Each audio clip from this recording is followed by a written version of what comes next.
What's good, my fine and beautiful people? It's another day. I'm trying to stay up on my thing. I want to talk about friendship real quick. It's been coming up this last week, different angles, different perspectives, different levels. And it started off with a conversation me and my wife had a couple, like I said, I'm the inside man. Stand on your red pill square.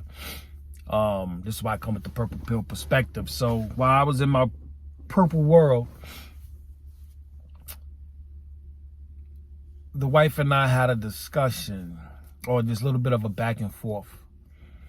And she said that we can't be friends. Now, in my dreamy world, like I said, I've done everything wrong. But in my dreamy world, I thought that when I got married and got with my wife, it's me and her against the world, above our parents, above our kids, above our friends, above everything. You know, me and her against the world. And there will be no secrets. Everything will be up front. Whatever's on our mind, we'll say it.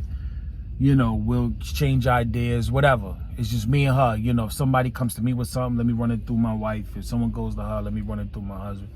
You know what I'm saying? Those kinds of things, regardless of what it is. And what I'm really hitting getting a real harsh reality that's not the case. And you know, some time ago, me and my wife had a talk about every now and again we have these heart to heart. So one time we had a talk about, you know, she says that she can't tell me everything because I'm just too serious. You know, as she said recently, I'm very conservative. And I try to explain to her that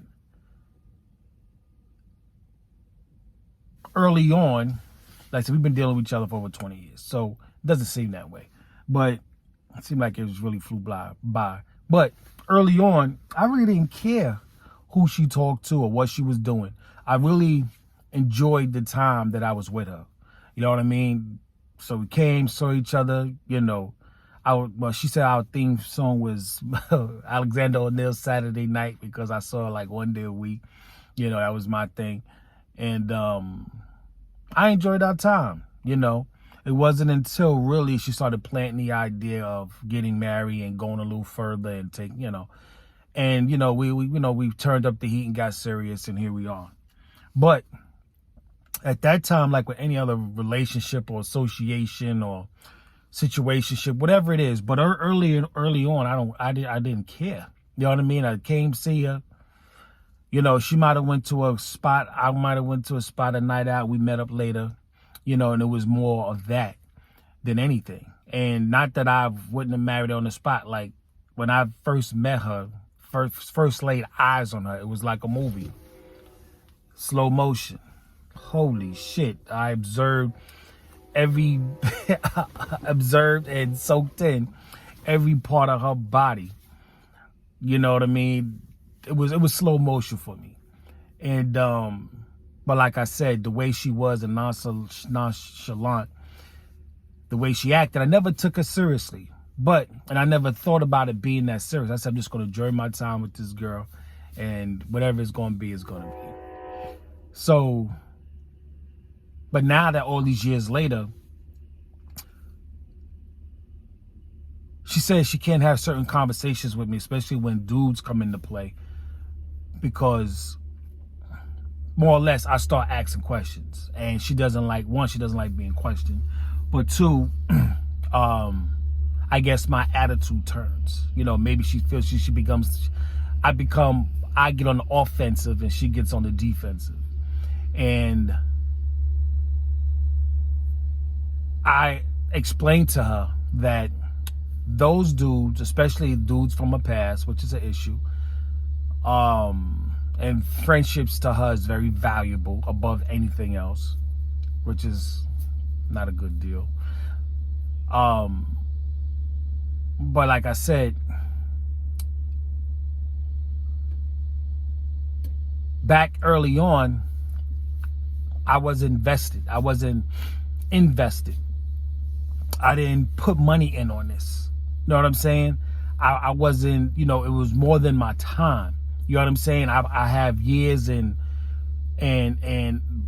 put my resources and thoughts, and we have kids, and you know what I'm saying? There's all these things that grounded me, that has attached me to her. So I guess our interest is very different. You understand what I'm saying? Them dudes are still trying to either get back, or someone is trying to get in on tasting the goodies. Period. You know what I'm saying? And she's probably, stringing. I don't know how far she'll go. But, as we say, attention is currency. You know what I'm saying? Attention is currency. So, but like I said, yeah, if I was just hitting it, if I was just pumping, dumping it, if it was just for a sling, a swing just for the night, just for a couple of hours, yeah, I wouldn't give a fuck.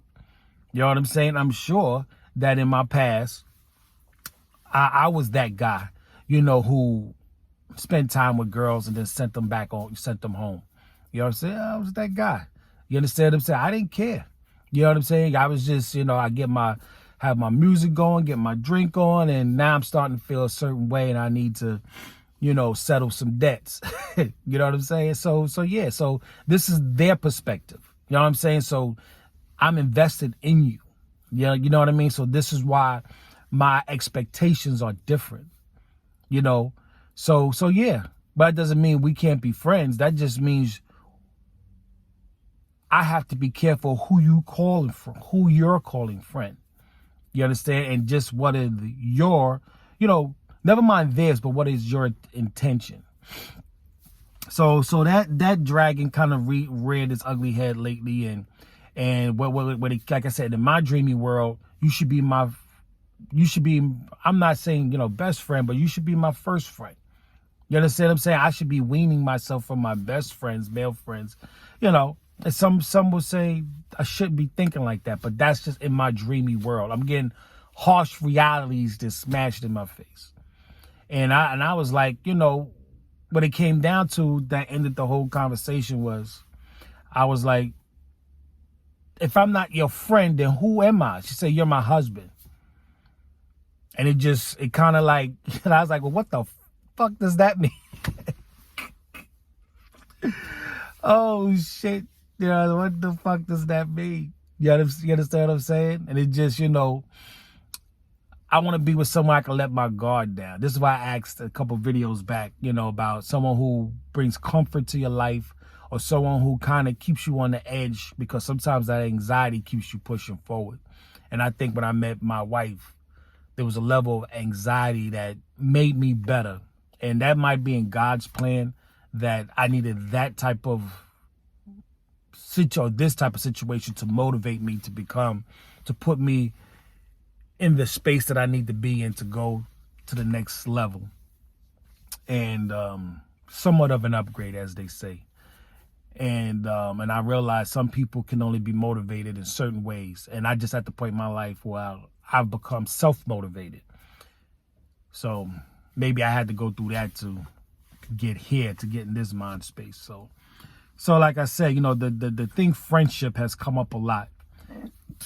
I came across another guy just the other day that I never heard of. And this video is like 3 years old, I think. And he says that black men don't have friends. You know what I'm saying? They don't have best friends. They don't have friends. This is really, you talk about red pill and sigmamale and all of that good stuff, but being a black man by himself is a solitary life, a lone wolf kind of life, because, you got, you're going against your woman, you're going against the big brother, there's a whole world out there you're fighting.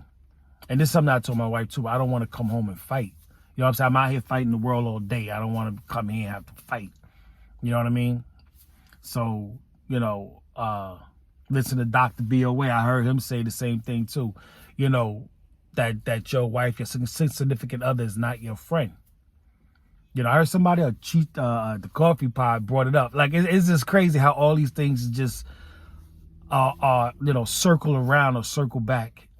And I just really, something that I was if I had to dream a dream and have a marriage based on one thing, I've always thought it'd be based in friendship.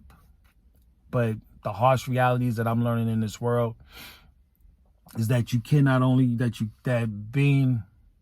can't be friends with your wife or your significant other, but also you really don't have friends at all.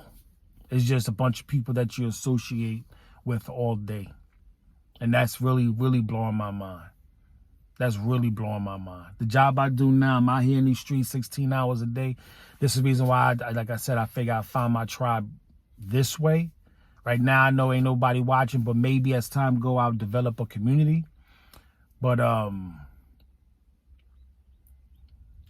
doing this man thing is you have to really become comfortable with just being alone. You know, like I said, doing the job I'm doing 16 hours a day, I'm in my head all day. And I'm getting, I'm exhausted. I'm exhausted, man. Yesterday, I was like, oh, my God, I have to get back to music and turning up my music and get my drink on. Because sometimes after that, music has to be louder than the voice in my head. You can drive yourself a little crazy. And that, to me, is a little terrible that, you're going to really have to learn how to work it out yourself. You're really going to have to work it out yourself. So I'm just in the discovery of what friendship is. And maybe God is telling me that, yo, B, it's just me and you, kid. That's it. No wife, no kid, no homie, no lover, no friend. And that's just it. Me and the man above. That's it. That's it for you. So I'm going to dig in this a little bit more. A little more self-discovery, but it really bringing me to terms with what is friendship. And do we ever really have friends? And do we ever really have best friends? Because what I'm getting, if you think your wife is going to be your friend and your best friend, you're going to have this relationship, a successful one at that. Doesn't look that way. Well, it's your boy Brian R. Keefe. Stay positive, stay proactive, and most definitely stay productive. All right? See you on the next one. Peace out.